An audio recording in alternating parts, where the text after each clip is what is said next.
नमस्कार बच्चों। आज हम लोग कॉम्बिनेशन ऑफ रेजिस्टेंस का कुछ न्यूमेरिकल्स करेंगे। प्रतिरोधों का संयोजन। आपको जो चित्र में दिखाया गया है इसमें दो प्रतिरोध है R1 और R2। इसको एक बैटरी की सहायता से जोड़ा गया है, इसके परिपथ को पूरा किया गया। अब इसमें दिया है R1 2 ओम है, R2 4 ओम है और जो बैटरी से वोल्ट निकल रहा है वो 12 वोल्ट निकल रहा है। तो find potential drop. Potential drop विभव पतन। विभव पतन क्या कह रहा है? फाइंड पोटेंशियल ड्रॉप, विभव पतन एंड करंट और धारा इन ईच रेजिस्टेंस। प्रत्येक प्रतिरोधों का जो विभवांतर है और धारा है उसके मान को ज्ञात करें। तो इसके लिए हमको पहले देखना होगा कि जो बैटरी लगी हुई है, भी लगा हुआ है 12 वोल्ट का, कौन है? तो बैटरी लगा हुआ है 12 वोल्ट और इसी बैटरी के कारण इसमें विभवांतर उत्पन्न हो रहा है। विभवांतर उत्पन्न होने के कारण इसमें धारा प्रवाहित हो रही है। जो धारा आई है ये प्रवाहित हो रही है। अब हम फिगर की सहायता से देखना चाहें तो ये धारा जो आई है वो R1 में भी आई धारा प्रवाहित हो जाता है और R2 में भी आई धारा प्रवाहित हो जाता है। इसका मतलब ये सीरीज में, ये सीरीज में, ये किस क्रम में है? श्रेणी क्रम में है। और श्रेणी क्रम में जो तुल्य प्रतिरोध होता है वो RS = R1 + R2 होता है। तो RS = R1 का मान 2 ओम है और R2 का मान 4 ओम है। तो ये हो गया आपका 6 ओम। निकालना क्या हमको? पोटेंशियल ड्रॉप निकालना। तो V = होता है IR। पहले I निकाल लें। कितना वोल्ट का कितना धारा बैटरी से बाहर आ रहा है। तो क्या होता है? V = IR। R हमको तुल्य प्रतिरोध लेना है, S लेना है। तो V I, पहले आप वोल्ट नहीं, पहले आप धारा निकालिए।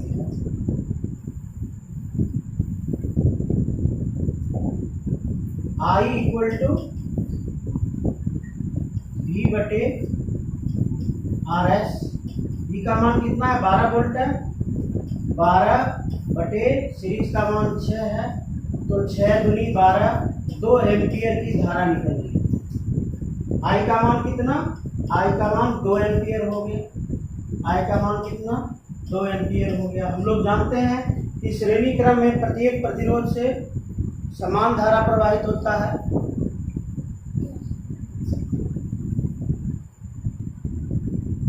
हम लोग क्या जानते हैं कि भाई जो श्रेणी क्रम होता है उस श्रेणी क्रम में सभी प्रतिरोधों से समान धारा प्रवाहित होती है। अतः R1 एवं R2 से 2 एम्पियर की धारा प्रवाहित होगा।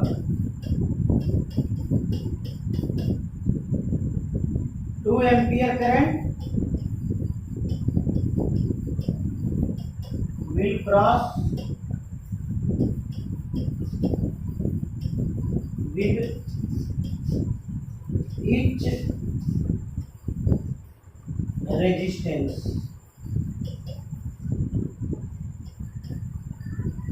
क्यों भाई? क्योंकि ये किसमें है? ये सीरीज में है, इसलिए। अब क्या निकालना है हमको? Potential drop. तो पोटेंशियल ड्रॉप के बारे में जानते हैं कि प्रत्येक प्रतिरोध का जो पोटेंशियल ड्रॉप होता है वो अलग अलग होता है। प्रत्येक का जो पोटेंशियल ड्रॉप होता है वो अलग अलग होता है। तो V1 का मान अलग होगा, V2 का मान अलग होगा। तो इसको निकालेंगे कैसे? तो V1 = I/R1। V1 = I का मान कितना है? 2 एम्पियर है और R1 का मान कितना है? R1 का मान भी 2 एम्पियर। R1 का मान कितना है? R1 का मान 2 ओम है।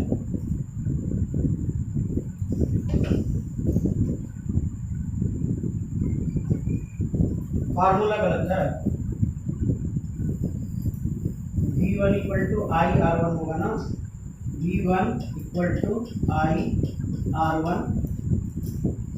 तो V1 इक्वल टू आई का वैल्यू 2, R1 का वैल्यू 2 बराबर 4 वोल्ट। इसका मतलब है कि जो पहला प्रतिरोध है उससे जो पोटेंशियल ड्रॉप होगा वो होगा 4 वोल्ट। अब V2 निकाल के देखें। V2 equal to I R2। V2 equal to I का 2 एम्पियर, R2 का वैल्यू कितना है? R2 का वैल्यू 4 ओम है, तो 4 दूनी 8 वोल्ट हो गया। तो पोटेंशियल ड्रॉप जो होगा V2 से 8 वोल्ट होगा। क्या कर रहा था? Find potential drop at current in each resistance. Potential drop पहले प्रतिरोध में कितना होगा? 4 वोल्ट का, और दूसरे प्रतिरोध में कितना होगा? 8 वोल्ट का। पहले प्रतिरोध में करंट कितना होगा? 2 ओम का, और दूसरे प्रतिरोध में करंट कितना होगा? 2 ओम का। ये आपका क्वेश्चन था। दूसरा क्वेश्चन आपके बोर्ड पे है कि भाई ये आपको प्रतिरोध दिखाया गया है और इसमें 12 वोल्ट की बैटरी लगी हुई है। पहला प्रतिरोध का मान 6 ओम है, दूसरा प्रतिरोध का मान 3 ओम। इससे जो करंट निकलेगा आई यहाँ तक पहुँचेगा, और यहाँ के बाद ये 2 भाग में बट जाता है। यहाँ के बाद ये 2 भाग में बटता है। ऊपर एक भाग और नीचे दूसरा भाग। तो इसमें क्या हो रहा है? Division of current, division of current. और डिवीजन ऑफ करंट किसमें होता है? आप लोग जानते हैं कि division of current parallel combination में होता है।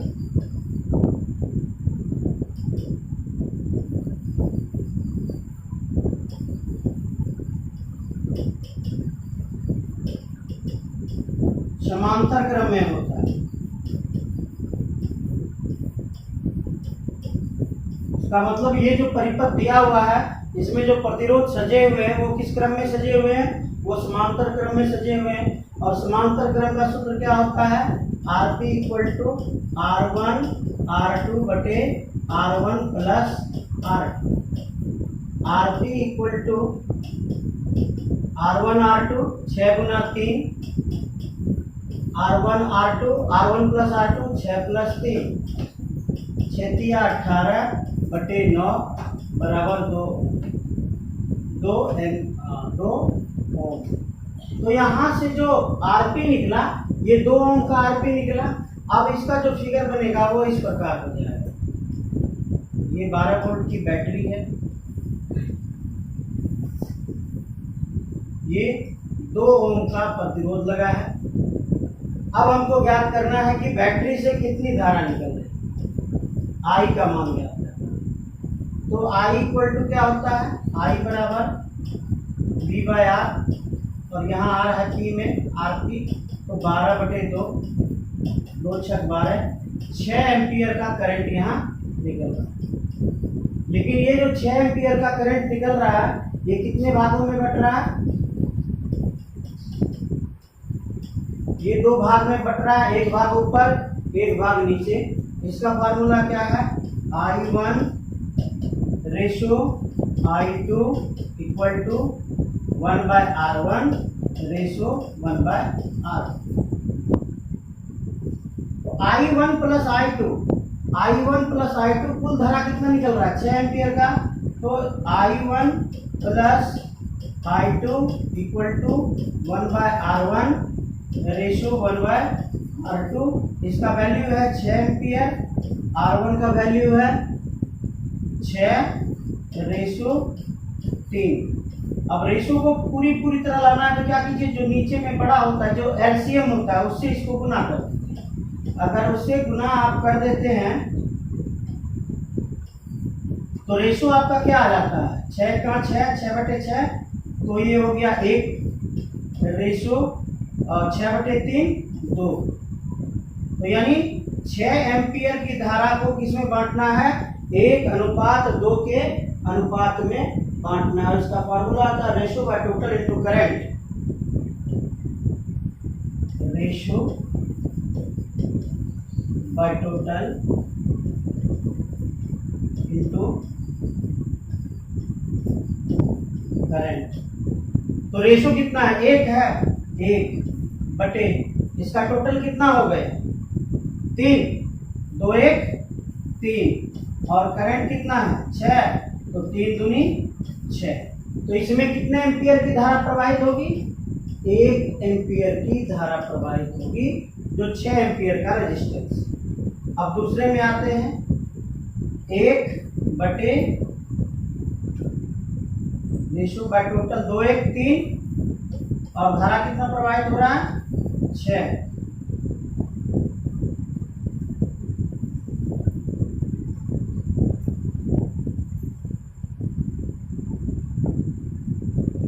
रेशो बाय टोटल, अच्छा इसका रेशो 2 है ना, इसका रेशो कितना है, इसका रेशो 2 है, 2/3 गुना 6, तो 3 दूनी 6, 2 दूनी 4 एम्पियर। तो I2 से जो धारा प्रवाहित हो रही है वो 4 एम्पियर की धारा प्रवाहित हो रही है, और I1 से R1 से जो धारा प्रवाहित होती है 2 एम्पियर की। यानी I2 का वैल्यू कितना निकल गया आपको, इसका कितना आया था, 2 3 दूनी 6, 2 एम्पियर आया था, 2 एम्पियर। इसका जो वैल्यू आया I1 का वैल्यू आया 2 एम्पियर, 2 एम्पियर, और I2 का वैल्यू आया 4 एम्पियर। फिर से इसको देख लीजिए क्या करता है, जब ये आप पूरा रेशो में लाइएगा, इसका फॉर्मूला है रेशो बटे अनुपात बटे कुल गुना करंट। तो अनुपात कितना है पहला वाला का, 1 बटे कुल, 2 1 3, 1/3 गुना करंट, कितना करंट आया 6, काट दीजिए, 2 एम्पियर आ गया। अब I2 का वैल्यू निकालना है, तो कहता है रेशो बाय टोटल, रेशो इसका कितना है 2, टोटल कितना है 2 1 3 गुना करंट 6, 3 दूनी 6, 2 दूनी 4। ये आपका दूसरा क्वेश्चन था।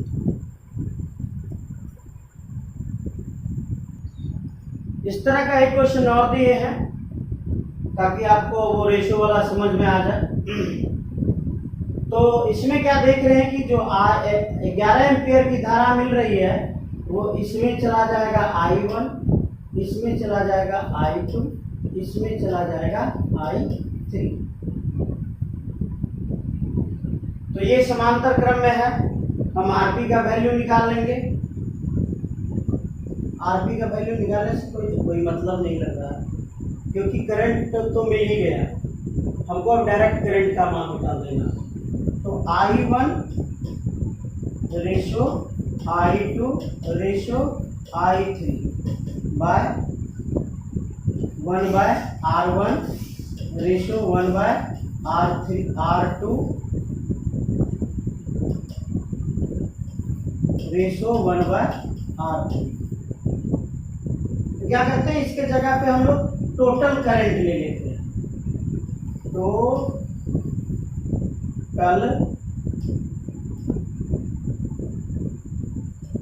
करंट को लेते हैं, टोटल करंट को लेते हैं। तो इसकी जगह टोटल करंट कितना हो गया, 11 एम्पियर का करंट हो गया। 1/R1 का वैल्यू कितना है 1 है, रेशो 2 का वैल्यू कितना है 2 है, 1/2, रेशो 3 का वैल्यू कितना है 3 है, 1/3। क्या बोले थे कि जो सबसे इसका एलसीएम होगा उससे आप गुना कर दीजिए। तो 1 2 और 3, इसका एलसीएम कितना हो गया 6 हो गया, 6 से गुना कर देंगे। 11 एम्पियर इक्वल टू ये आ गया 1 रेशो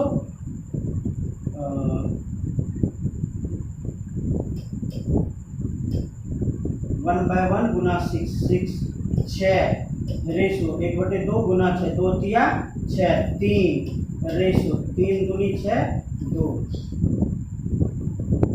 तो फार्मूला क्या था, रेशो बटे टोटल गुना करंट। अनुपात बटे अनुपात का कुल, अनुपात का कुल गुना धारा। इस सूत्र से टोटल को निकाल लेंगे। तो I1 में कितना धारा प्रवाहित हो रहा है भाई? I1 इक्वल टू क्या बोला? अनुपात, तो 6 लिए बटे कुल 6 3 9 9 2 11 गुना धारा। धारा का मान कितना है? 11 11 कट गया, आपका कितना बचा? 6 एम्पियर का धारा I1 से प्रवाहित, इधर से आपका 6 एम्पियर का। अब I2 को लेते हैं, तो क्या बोला? अनुपात, अनुपात कितना है? 3, कुल कितना है? 11 गुना धारा कितना है? 11 11 कैंसिल, कितना आ गया? 3 एम्पियर। तो I2 से जो धारा प्रवाहित होगी, इधर से जो धारा जाएगी कितना? 3 एम्पियर की धारा जाएगी। I3 का मान निकाल लेते हैं। I3 में मान कितना आ जाएगा भाई? तो रेशो 2 हो गया, टोटल 11 हो गया, धारा 11 हो गया बराबर 2 एम्पियर। तो I3 से जो धारा गुजरेगी, इससे जो धारा गुजरेगी, कितनी की धारा गुजरेगी? 2 एम्पियर की धारा गुजरेगी। इस तरह से आप टोटल निकाल सकते हैं। अगर 11 की जगह 10 होता तो कैसे क्या करते, उसको भी देखना जरा कि भाई ये ऐसे ऐसे ऐसे ऐसे ऐसे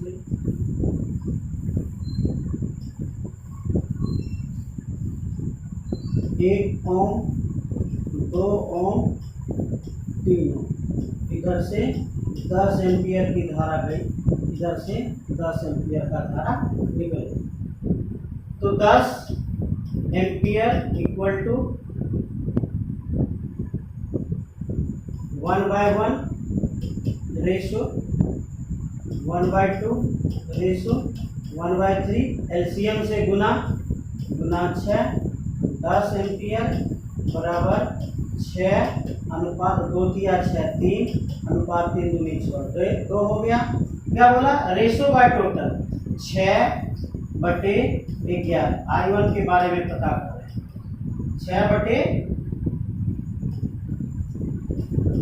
6 बटे 11 और गुना करंट कितना है? 10 छक्के 60 बटे 11। तो I1 जो धारा प्रवाहित होगा, I1 में कितना धारा प्रवाहित होगा? 6 बटे 11 सॉरी 60 बटे 11 60 बटे 11 एम्पियर की धारा प्रवाहित। अब I2 लिखना, 1 लिखना था ना।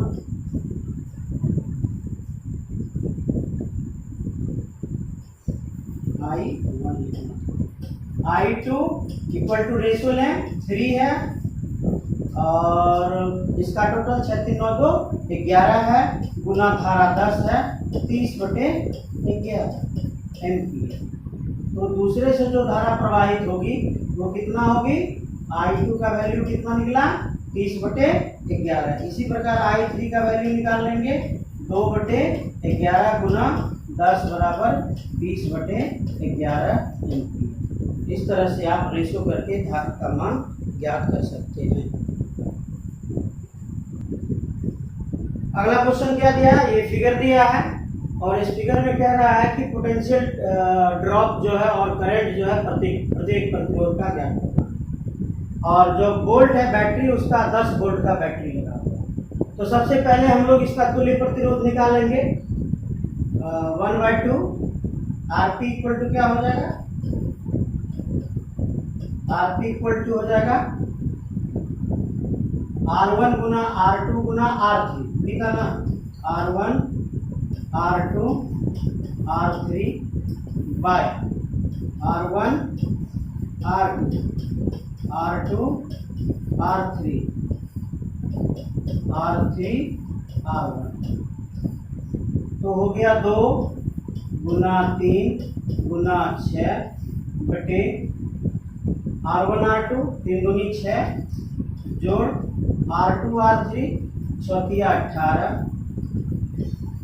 और जोड़ R3 R1 6 गुना 2 का, तो हो गया आपका 6 18 18 दूनी 24, 24/18, 12, 30, 30 × 36।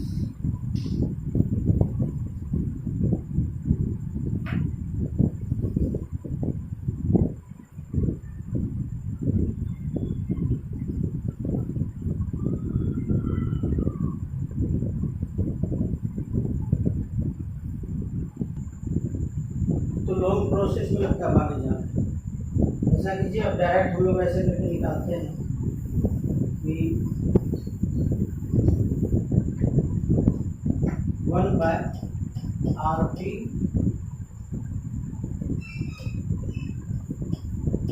= 1/2 + 1/3 + 1/6 1/RT = LCM आया 6 और 2 3 6 3 दूनी 6 6 का 6 1/RT = 0.5 6/6 कट गया। RP = 1 ओम। जब 1 ओम आ गया तो इसका फिगर कैसे बनेगा? ये 4 ओम और ये 1 ओम।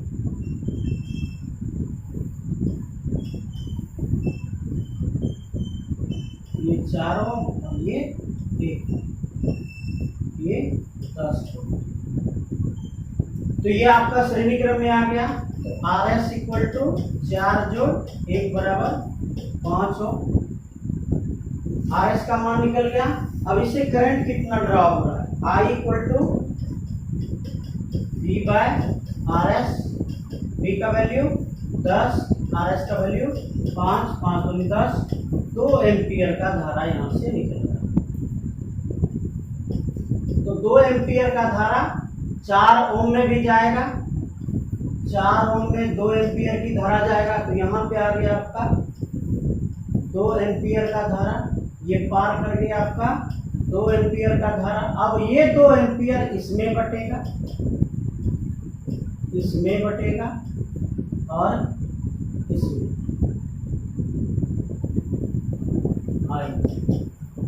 ये 3 भाग में बट जाएगा। कितना? 2 एम्पियर का धारा। तो इसका रेशियो ले लें। I1 ratio I2 ratio I3 बराबर 1/2 ratio 1/3 ratio 1/6 multiply by LCM कितना है? एलसीएम आ जाएगा इसका आपका 2 3 6 3 दूनी 6 6 ही आ जाएगा। तो 2 एम्पियर बराबर 2 3 6 3 अनुपात 3 दूनी 6 2 अनुपात 1। अब 2 एम्पियर को इस भाग में बांटना है। क्या लेते थे?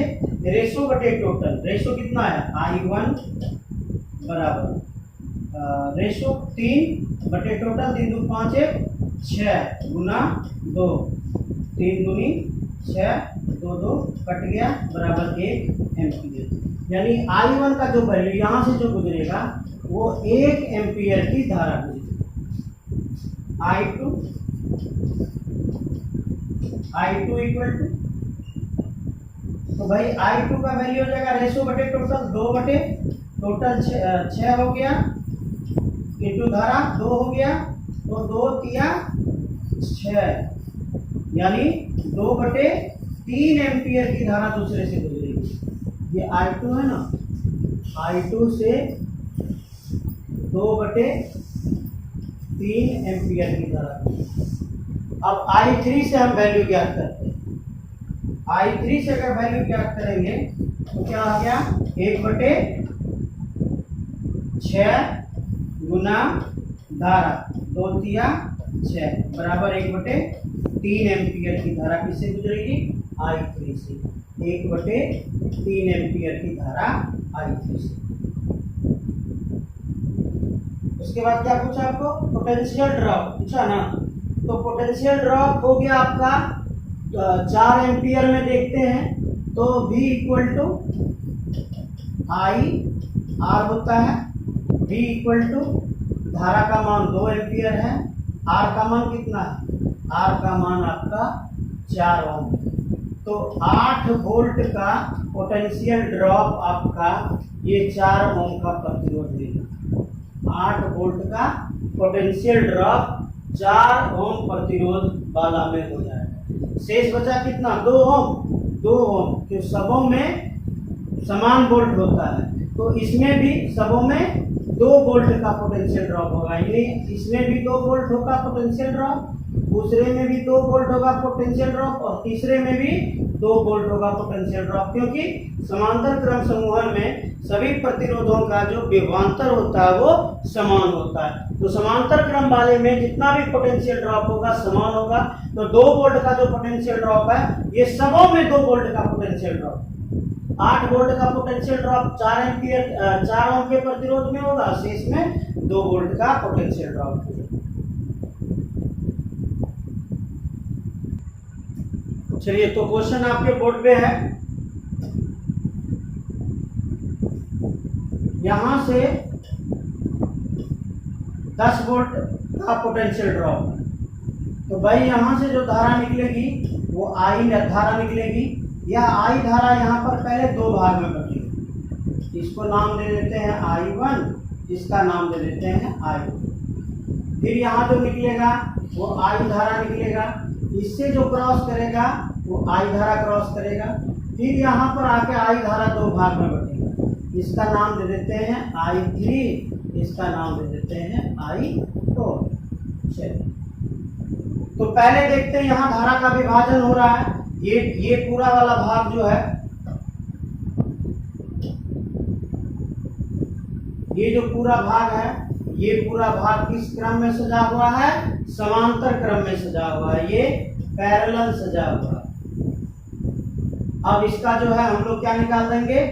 इसका आरपी निकाल लेंगे। तो 1/RP इक्वल टू 2 है ना, तो सीधा सीधी निकाल लें इसका। RP equal to R1 R2 R1 plus R1 R2 12 गुना 6, 12 गुना, और R1 प्लस R2 12 जोड़ 6, 12 जोड़ 6, 12 छक 72 और 12 18, 18 चौक 72, 4 एम्पियर, 4 ओम आया। जब ये 4 ओम आया तब इसका फिगर क्या हो जाएगा? अब छोटा बनाते हैं, ये 4 ओम आ गया, ये 3 ओम है। अब इसका निकाल लेते हैं। RP equal to R1 R2 12 गुना 4, 12 गुना 4 बटे 12 जोड़ 4, 12 चौक 48 और 12 4 16, 16 48 बराबर कितना आया? 3 ओम आया। ये 3 ओम आया। इधर आप जब आगे बढ़ेंगे तो यह इस तरह से हो जाएगा और फिर ये बैटरी के पास वापस चला जाएगा। ये कितना निकला? ये 3 ओम निकला। अब धारा का तो विभाजन हो नहीं रहा है, सबों में समान धारा जा रहा है, इसमें भी आई जा रहा है, इसमें भी आई जा रहा है। ये हो गया RS इक्वल टू क्या हो जाएगा? 4 जोड़ 3 बराबर 10 ओम। 10 ओम हो गया। तब हम यहाँ से निकाल सकते हैं आई का वैल्यू। कितनी धारा निकल रही है बैटरी से? आई इक्वल टू V/RS 10 बटे 10। V का मान कितना है? 10 वोल्ट है। RS का मान कितना आया? 10 आया, बराबर 1 एम्पियर का धारा यहाँ से निकल। यानी बैटरी जो दे रहा है धारा, कितने एम्पियर का धारा दे रहा है? बैटरी मात्र 1 एम्पियर का धारा दे रहा है। यानी आई का वैल्यू कितना हुआ? 1 एम्पियर हो गया। अब ये 1 एम्पियर यहाँ 2 भाग में बटा है। 1 एम्पियर जब 2 भाग में बटा है तो इसका रेशो निकाल लेंगे। I1 ratio I2 equal to 1/R1। R1 का मान 12 रेशो 1/6। कितना से गुना करेंगे? एलसीएम आया 12, तो 12 से गुना करेंगे। यानी 1 एम्पियर बराबर गुना कीजिए 1/6 दूनी 12 2, तो रेशो बाय टोटल 2 1 3 हो गया। I1 का वैल्यू कितना आएगा? I1 का वैल्यू आएगा ratio by total into current, current 1 ampere का 1 बराबर 1/3 एम्पियर। तो जो ये धारा जा रहा है, ये इससे धारा जा रहा है, कितने का धारा जा रहा है? 1/3 एम्पियर का धारा जा रहा है। अब दूसरे का वैल्यू निकाल लें, I2 equal to ratio by total into current, current 1 हो गया 2/3 एम्पियर का धारा इससे जा रहा है। अब यहाँ पर जब लिखेंगे तो इसमें कितना एम्पियर का धारा लिखेंगे? इसमें लिखेंगे 2/3 एम्पियर का धारा।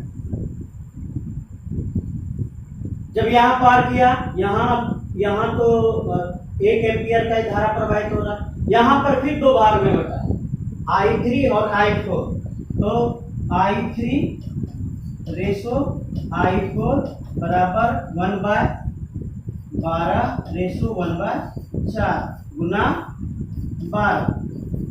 इसका टोटल 1 एम्पियर है, 1 एम्पियर है, तो ये आ गया रेशो 1 और रेशो 3। I1 का वैल्यू यहाँ निकाल I3 का वैल्यू निकालेंगे, रेशो बाय टोटल 3 1 4 गुना धारा कितना है? 1/4 एम्पियर। इससे कितनी की धारा जा रही है? 1/4 एम्पियर की धारा जा रही है। अब I4 का मान निकाल लें, I4 equal to 3 ratio by total 3 1 4 गुना धारा 1 हो गया, तो 3/4 एम्पियर यहाँ पर। तो यहाँ पे क्या लिखें?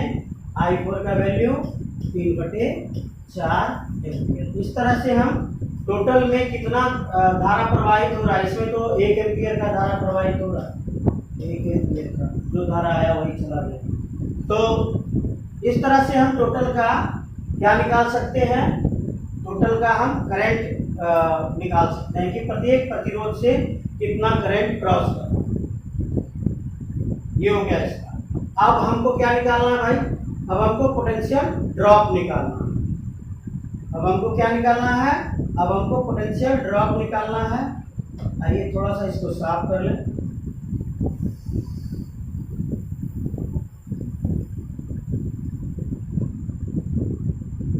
पोटेंशियल ड्रॉप जब निकालना है तो पोटेंशियल ड्रॉप जो आपका है वो सबों में क्या क्या होगा? अलग अलग बटेगा।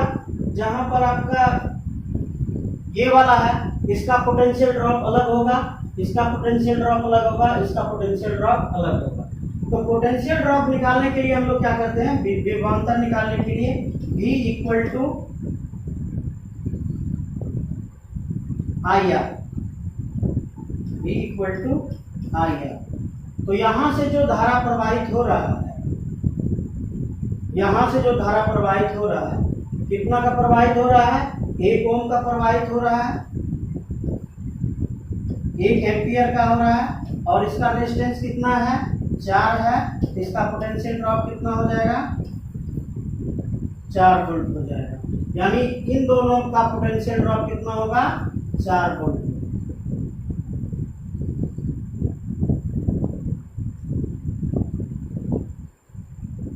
फिर उसका निकालें तो V equal to IR 1 ampere, R का वैल्यू कितना? 3 है। तो यहाँ पर पोटेंशियल ड्रॉप कितना हो रहा है? 3 वोल्ट का हो रहा है। इसमें पोटेंशियल ड्रॉप कितना हो रहा है? 3 वोल्ट का हो रहा है। तो इसमें हो गया आपका 4 वोल्ट का, इसमें हो गया 3 वोल्ट का, 10 वोल्ट का है। ये कितना हो गया पोटेंशियल ड्रॉप? ये 3 वोल्ट का आप निकाल भी सकते हैं। उसका V equal to IR 1 ampere, R का मान है 3 ओम, तो हो गया ये 3 ओम। इस तरह से आप पोटेंशियल ड्रॉप निकाल सकते हैं। इस तरह से आप प्रत्येक में प्रवाहित धारा का मान ज्ञात कर सकते हैं।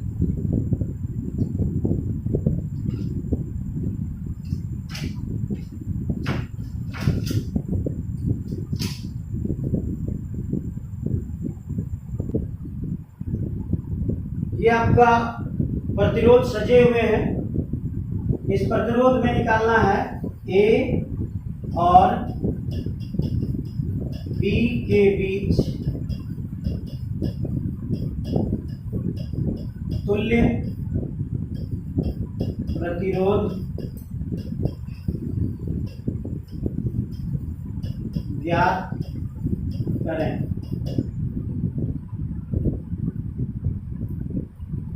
चलिए तो देखते हैं कि ए और बी, ए यहाँ है, बी यहाँ, इसके बीच ये सारा सजा। हम पहले इसमें करंट पार करके देख लेंगे कि कौन किस क्रम में। भाई ये यहाँ से चला,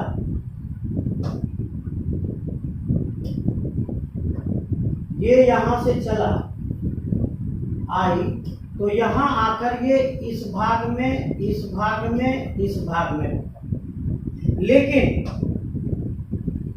आप देखिएगा तो जो ये भाग है वही ये भाग है, यानी इसका मतलब है कि ये दोनों आपका सीरीज में, ये दोनों आपका सीरीज में। अगर ये दोनों सीरीज में है तो इसका क्या हो जाएगा, 6 ओम हो जाएगा, 4 जोड़ 2 6 हो जाएगा। तो इसका जो छोटा फिगर बनेगा कैसे बनेगा,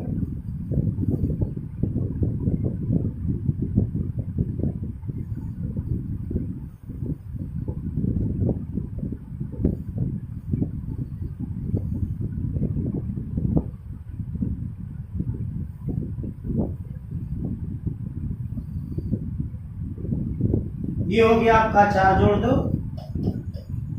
बराबर 6 ओम। ये हो गया आपका 3 ओम, ये हो गया आपका 3 ओम। अब अच्छा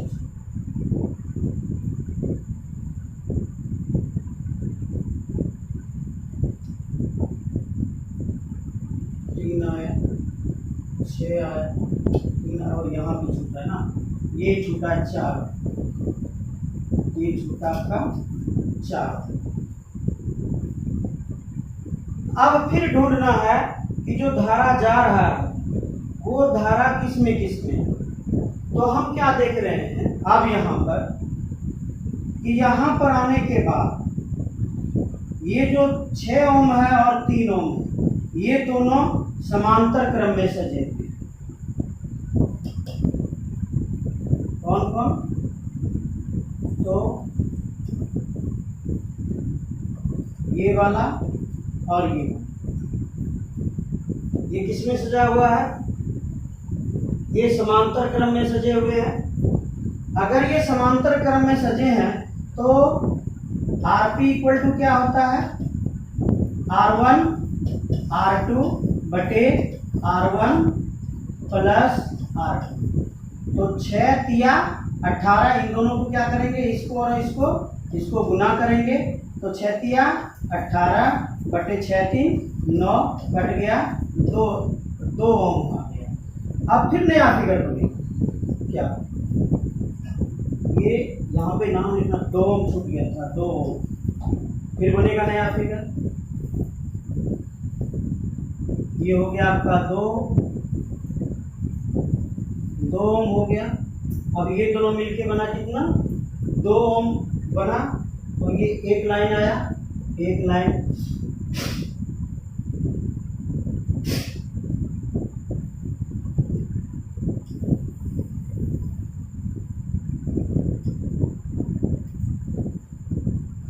नीचे आया 3 ओम, इधर है आपका 4 ओम, और एक इधर से आया आपका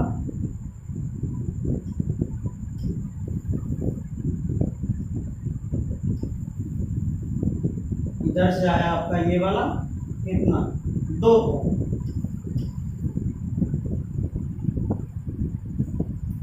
तब अब हम क्या देख रहे हैं कि ये और ये दोनों श्रेणी क्रम में, ये दोनों किसमें है, ये दोनों सीरीज में।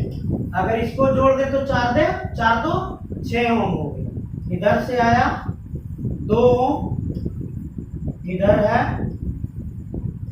3 ओम, और इधर है आपका 4 2 6। तो 6 और 3 ये किस क्रम में है? ये समांतर क्रम में आ गए। ये दोनों किस में है? ये दोनों पैरेलल है।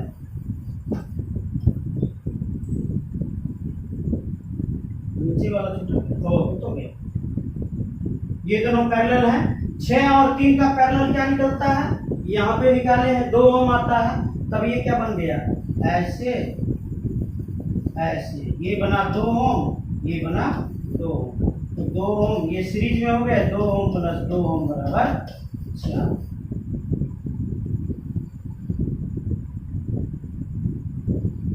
यही सारा आपका क्वेश्चन है। इस तरह से हम सारे क्वेश्चन को सॉल्व करेंगे। धन्यवाद। आगे और देखेंगे।